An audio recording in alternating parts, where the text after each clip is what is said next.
Ah. Hey. She's smiling, but you tell me. What, you want more kisses? Ah.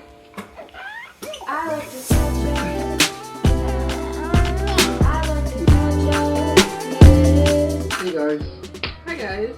First, we want to start off by saying hi to our new subscribers. Thank you for joining us. Yeah, and we're sorry for missing last week. Yeah. Somebody that's close to us actually passed away. So we took the week off because just out of respect, we thought it was only right. I don't know how to deal with death. I don't think anyone knows how to deal with death. I deal with it with anger, which is not the right way to deal with it. You know, there's always denial, shock, and anger. I go straight to anger. Story time. Story time. The Genesis scare. In New York, before we moved to Georgia, I was pregnant, and towards the later part of my pregnancy, we did a sonogram, and it was at Mount Vernon Health Clinic.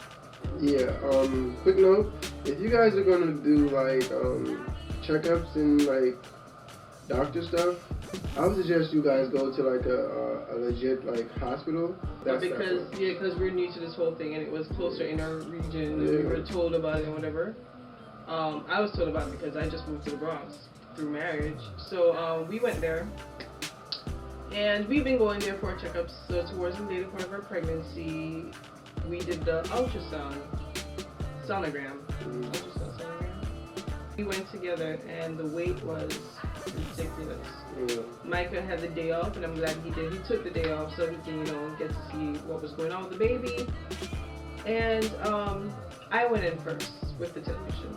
We were talking, and he's chatting it up because he's Caribbean, and this guy can talk. So, chatting it up. Then I was like, are you going to bring my husband in? He said, yeah, but usually he does the woman first. I don't know why. Let us know in the comments if that's like a regular thing for the system. I can see the need for doing that because when he later explained to us why he did that was where he said that if you see something that on the sonogram, let's say your baby passes away. Okay, Genesis is up, guys. Okay, guys. So we got Genesis now. She's a part of the video. She's eating up a star. I get why the technician would wait to call the family member in. Like, if something is really wrong and you want to fix it, you don't want, to scare the mom. Make her, like, you want her to be calm, explain to her first. Let her go through her motions and then explain it to the other person that's outside waiting. So we were there talking up a star, and then he saw something. He's like, So I was like, is everything okay? He's like, yeah, man. He's Caribbean. He's like, yeah, everything is fine. He makes a noise again. Then I said I need to use the bathroom. So then he quickly told me to go use the restroom. He's gonna use it as well. Lies, because when I came out the bathroom, he was nowhere to be found. So I sat there on the bed, and I'm like, okay. So now he comes in with 2 other women doctors. So immediately I'm like, there's no need to call other doctors if there's not something serious there. So I started freaking out, texted Micah, and I was like, I think something is wrong with the baby. And he's showing the 2 doctors. He's like, you see it? And they're like, So everybody's just making noises and no one's saying anything to me. Now imagine you sitting on the bed and they're rubbing the ultrasound thing on your stomach, the sonogram thing on your stomach, and they're making noises. Yeah, I see it. And talking about it like you're not even there, and you're just sitting on the bed and you're like, okay, what's going on? So then they leave the room, and he says to me, I can't tell you anything. So he's gonna send me over to the OBGYN section. Then I called you into the room, right? She has this thing where I'm trying to find the nicest way to say it to where it doesn't make her feel bad. She's like, she thinks I'm dramatic. She's dramatic, yo. Like, if she sees smoke, she thinks her house is burning down. If you see, okay, that's not the point of the story. If you see a That's not tail, the point of the story. it's a wolf. Like it's like the ultra level of like dramaticness. Better Right? safe than sorry. Anyways, so when I got that text, I was like, okay, it's probably something like little, it's not that big of a deal. You know, she's probably just panicking, first time mom, you know, whatever. And my job is as father, so always remain calm. Like her job is to always go crazy, my job is to remain calm. Anyways, so I come in the room finally, he lets me come in there, he's talking. Mind you, we had to go to this appointment at, I want to say it was 11 o'clock? 9, I think, 9. Yeah, because I booked it for as soon as they opened. So 9 o'clock appointment, we got there, and then we had to wait until 11 o'clock to be seen. Then, in mind, she didn't eat yet because she had to do blood work, right? Because the people lost the blood work we did before, which is crazy, but we're not going to go there yet. Then, so now we have to wait till 11 o'clock before she ate. So, okay, we're just like, screw it. It's taking too long. I got to get you something to eat. It's been too long now. Let me find you something to eat. Sorry if you saw some more stomach, guys. So, gotta find something to eat. So I was like, okay, cool. So I left her to get something to eat. I come back. It's probably like 11:15. The OBGYN. Was it OBGYN first? And then we went to the sonogram after. So now it's like 11 something. Now we're in this place. The guy is telling me, fast forward back to the beginning of the story. The guy is now telling me that he sees something in the sonogram, but I'm asking him, what is it? You know, is it bad? Is it good? He said he can't tell us. We have to go back to OBGYN. After waiting so many hours. Now we're like nervous, right? Like I'm like losing my mind. I don't know what's going on, whatever, right? Still remaining calm. We're both at this point trying to remain calm, right? So now it's like, say 1 o'clock, right? Finally, we're sitting down, we go back to OBGYN. By the time we get there, we're like waiting to talk to somebody. There's only one doctor there this day, right? I don't know what's going on. Now it's dark outside, guys. Right? It's getting like dark outside. So doctor finally comes. When he finally comes, now we're like, okay. Oh, she finally comes. Now we're like, okay. You know, now I'm like trying my best not to snap. Like I snap very easily. I have a temper problem. Not anymore though. Now I'm walking away, right? But anyways. Doctor finally comes, she finally comes, and she's telling us, what now? What she said again? So we saw something in the ultrasound. Yeah. Okay, and she paused. And then she goes, it was... Like, we already knew that, you know? It was the most dramatic moment. So she said, we saw something in the ultrasound. We saw 2 masses in the baby's lower abdomen. And I kid you not, tears immediately ran to the side of my eye. 2 masses in her lower abdomen. They said that one was, I remember what they said. Dell said she doesn't remember that part. Like one was on, it was cyst. One was on her ovary, and the other was on her liver. So immediately I'm thinking, oh my God, will she be able to have kids? Oh my God, how severe is it? Surgery, all this yeah, stuff. So I look at Micah, and Micah is like shaking his head because he can't read what's really going on, what's really happening right now. And I'm tearing up, and she's like, we're going to refer you to a specialist. But the referral is going to take how long, they said? 2 weeks. 2 weeks. You know how severe something can be in 2 weeks? And not only was the fact that it was the 2 weeks, we're moving in like a week. Yeah. So it was like, yo, what the heck, bruh? It was like the worst. And she's like, oh, we're not sure if she's going to be able to see you in the 2 weeks, but usually it takes 2 weeks. Yeah, she told us that one person before us had the same issue with their kid, and it took them a month.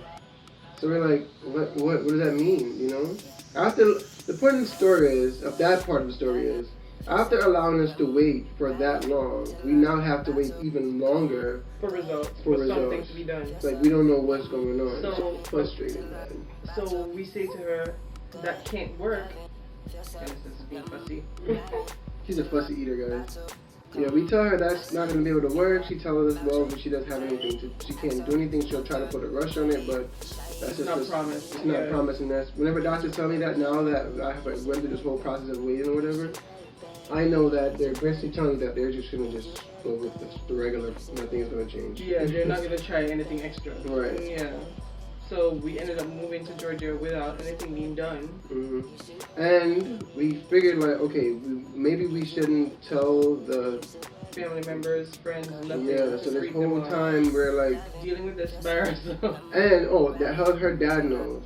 Her dad knows about it. My dad, yeah. And it was like, oh man, it was just a stress reliever. Just knowing that, I mean, I love your dad, man. I love him. I'm not showing any kind of panic, so she thinks I'm like cool about it, like, you know. And like literally I'm freaking out in my head, but I don't know what to do. I'm working things out in my head, and she's asking herself 1,000 questions and researching. Once I hear something, I'm already on research mode, like, right? Insurance in Georgia is so different. It's completely different than how it is in New York, man. Yeah, in New York it's like a smooth process. In Georgia, it's totally different. And if you tell them that you have like a existing insurance, ailment, is how you say ailment, it's gonna be even harder to get insurance. So we figured, okay, we'll just try to And everybody don't want to insure you when you're so far along in your pregnancy. Yeah, man. Oh my God, man. They did another sonogram while she was there, which is standard for them to do sonograms. They did another sonogram. So when they did the sonogram, they saw that thing, and they also saw the tubes. I mean not tubes, the cysts on the baby's ovaries. Now this is when we're in the hospital and I'm about to deliver. So we're thinking, okay, they see it, so they're gonna, you know, be able to deal with it and tell us what's going on. But what happened again? They saw it and they're like, oh. Yeah, we're gonna have everybody to. Everybody was keeping it hush hush. Yeah, we're gonna have to run tests. No, everybody keeping hush hush from you. So everybody's keeping their hush hush from Dell. They actually told me what it was. I actually went outside. I started to research some things, what it was, find out what it was. It was ovarian cyst, and there's another little cyst. I forgot the name of that one. But it was pretty serious. You know, when I did the research, it was showing that that some kids it goes away, or they have to do surgery. Or they have to do surgery. And I mean, I just kept digging and digging. So we know as people who are not doctors, when they don't know something, they WebMD. Then you start getting more nervous. Yeah. I swear, like, yo, I was going through the most, yo. But I said I had to enjoy the moment, you know, and make sure that she didn't panic. I was still panicked. I knew that there was something still there, and the fact that they still saw it during the birth, labor and delivery process, I knew, okay, it's still there, and we're gonna end up having to do surgery. Yeah. So after 2 weeks pass, we end up going to our doctor that we had, her initial doctor, her initial checkup visit, and did another sonogram. Told them about the sonogram that they did in the hospital. She referred us to a Georgia Children's Hospital. Georgia Atlanta Children's Hospital. That's how you say it. And you know, they said that they're going to let us know within a couple of days. Right. Once again, everybody's just like, we're going to let you guys know. Now the doctor said, first the initial checkup, she's like, sometimes depending on how severe the process is, you might need surgery. So she's going to refer us to an MRI, to get an MRI. And that's what she did. And that's when we ended up at Atlanta Children's Hospital. And then they did the MRI. Oh, you would think they would give us the results then and there since it's something so crazy. Well, we had to wait like another 2 weeks. Oh, we're going to fax the information. It's going to take 2 to 3 business days for you to get the results. And then we had to wait like a week, 2 weeks again to wait, for a month, right? The whole month before we went to the next checkup. Because we tried to call the hospital, the plan for them to give us our results, the number that they gave us wouldn't work. So we had to wait again. For the next checkup. Yeah, so we waited. So yeah, she's like, oh, I was away on vacation. I told the nurse to call you. Micah was livid. Micah was so how you don't go on vacation when you have something that important to do for somebody? Bless you. So yeah, finally we got the results back and it was gone. Now, Micah says, oh, it was gone. Hallelujah. Let's just lift our hands right now. Hallelujah. Now, every time I nursed Genesis, I would put my hands over her. And my mother-in-law and I would pray. Like, I know Micah don't even know about this, but like, we would pray. Nursing her, I said, we're healed. In the name of Jesus, you're covered.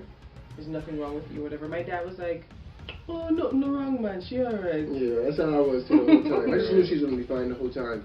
So when I heard the news, that was like tearing. I was like, I already knew she's fine. The doctor was like, there's nothing there. No, wait. Cue dramatic music. I walk into the room. Oh, I walk into the room. There's a silence. There's an ambiance of silence.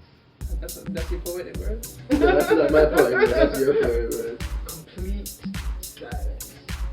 The doctor walks in. The door swings open. So yeah, so she comes in and she says, "Okay, let me pull that up for you real quick." So I'm looking at Micah. Micah's avoiding my hand contact because he thinks I'm dramatic. Always dramatic. If I look at her, I'll probably start crying too, but I don't even know why I'm crying. She goes, "Oh, it's clear." So that doesn't process in my head. I'm like, "What do you mean by it's clear?" Shows nothing is there. There's nothing there. Hallelujah. She said, "Oh, that's weird." She said, "That's really weird because there's nothing there." I said, "It's not weird when you serve Almighty God." Why are you laughing? So dramatic. See what I'm saying? I said, "It's not weird." I didn't say as dramatic as I just did, but I said, "It's not weird when you believe in God." And she's like, "Yes, I understand it's weird because, you know, they saw it when she was in the tummy and then after birth." But I was like, "Thank you, Jesus." She stepped up for a little bit. I was like, "Micah, why are you so calm?" Because I'm always calm. I ain't worrying about nothing. I'm not ungrateful as my husband, and I thank you, God, for your. I'm not ungrateful either. I just know that, like I said before, with time, I feel it in my spirit. Can I please talk, please?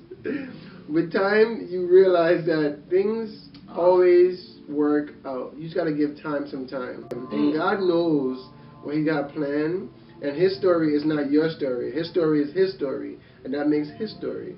You understand? We try to do our own history, and that's not how it works. Write it down for me. No. And she's healthy fat baby. She's not fat. She's healthy chunky. fat baby. Are you a healthy baby? Are you a healthy baby? So yeah, thank you guys for watching. We really appreciate it, and we want to also. Don't be afraid to worship God with us in the comments. Yo, she's so dramatic. I'm sorry. I am so happy. I'm like, her little body can't handle any surgery. Man, so that was a Genesis scare. Not any tears, but you know, I feel very emotional right now. It's a good moment to know that my child didn't have to go through any kind of crazy surgery.